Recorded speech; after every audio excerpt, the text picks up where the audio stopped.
In this video, I want you contributing to open source, but not just any project, EddieHub projects, and also even maybe NASA, so stay till the end. And you don't even have to do a lot of code, you don't have to understand the whole project, because there is a great way to get involved in projects and get people involved in your projects without them knowing the whole project. That's one of the biggest barriers to getting involved in open source. People think that, and sometimes it might be the case, but I really don't think it is.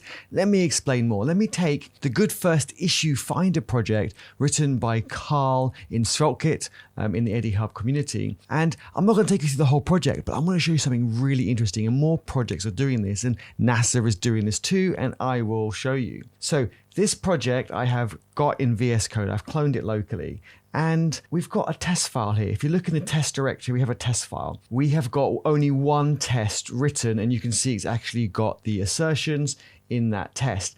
Does the H2 contain the desired text? In this case, the word login. But the other test cases below say, fix me, fix me.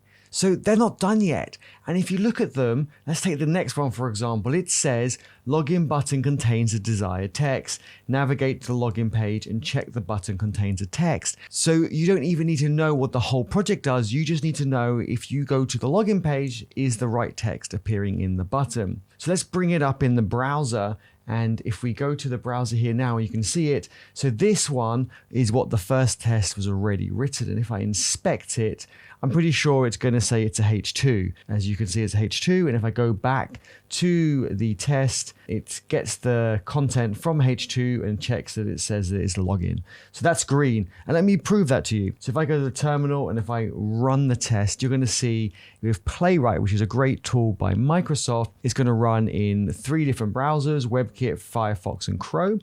And you can see these have 3 ticks. That's one test, but 3 ticks because it's running in 3 different browsers. But the other tests have a dash next to it and are in this light blue because they're incomplete. As you can see, it says 18 skipped and 3 passed. Test-driven development is a great way to make sure your tests are actually testing things, because they will fail first, they will go red, and then they will go green once you write the code. But if you do it this way round, then I'm going to now write a test. I'm going to remove the fix me. I'm actually going to write it. And if it goes green first time, then I don't actually know if it fails, if it's really doing the tests. So just keep that in mind when you're doing your tests. It is better to write them first. Not all of them, just one at a time, and they'll go red, and then make them go green by writing the code. So let's try this. So I need to remove the fix me. So we're actually going to run a test. We're going to check the login button contains the desired text. We navigate to the page. We can do something very similar to above, and we can write page go to, and we want to go to the same page, the login page. It's throwing an error because we haven't got the object yet. So let's include the object. So now we can do that. What we want to do next is go to here and let's inspect the button and see what we can attach to. Is there a class? Is there an ID? Are we going to use CSS path, XPath? Lots of different selectors. And you'll see from Playwright, it has some amazing documentation with some great examples. So definitely go check that out. So what we'll probably do is, it's the only link in main. So I'll probably go from main and then to the link. And that will give me the item that I want. So what I'll do is I'll create a constant for the locator. And then what we'll do next is we'll put that equal to, so let's grab the locator. So we say page, and then we're going to use the locator function. We're going to go from the main element to the anchor, to the link. And then what we can do now is the actual check. So let's do an expect, and we'll need to put an await on this one. So we'll do an expect, and then we're going to use the locator we just created.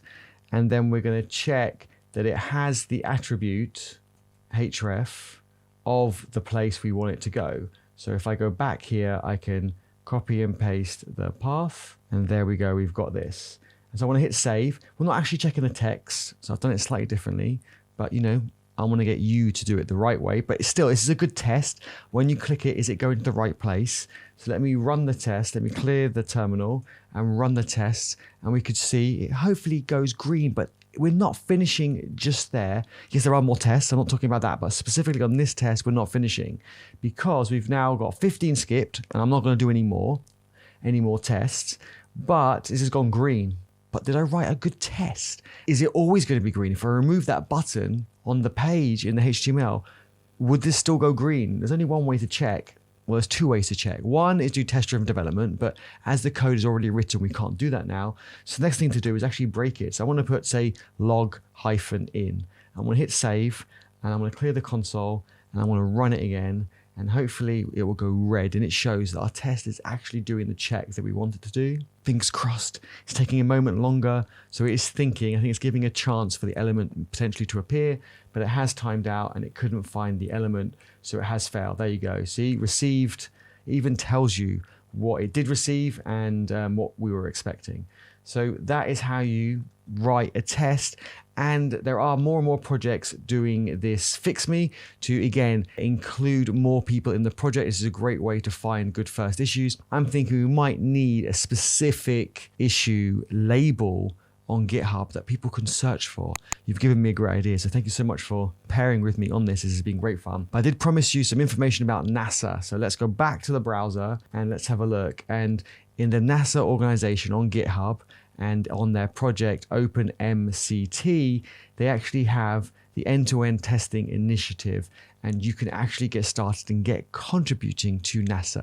You're going to stand out from the crowd and to hiring managers, recruiters, if you're contributing to NASA, and this adds value. They've got a lot of tests that need written. And as you get into the project, you'll think of new ideas of tests that can be done. You don't have to write them because you could put a fix me skeleton test in and someone else can write it. So if you think of a great idea and you think, I'm not really experienced enough to write the test, don't worry. You can still contribute and value by putting in the skeleton of the test and someone else can do it. And that's a great way to collaborate and grow your network. I hope you enjoyed this video. If you did, don't forget to give it a thumbs up and subscribe below. Hit the bell button to get notified every time I post a video and go live. And don't forget to join us in our Discord where we geek out about open source, web dev, freelancing, all that great stuff between videos and live streams.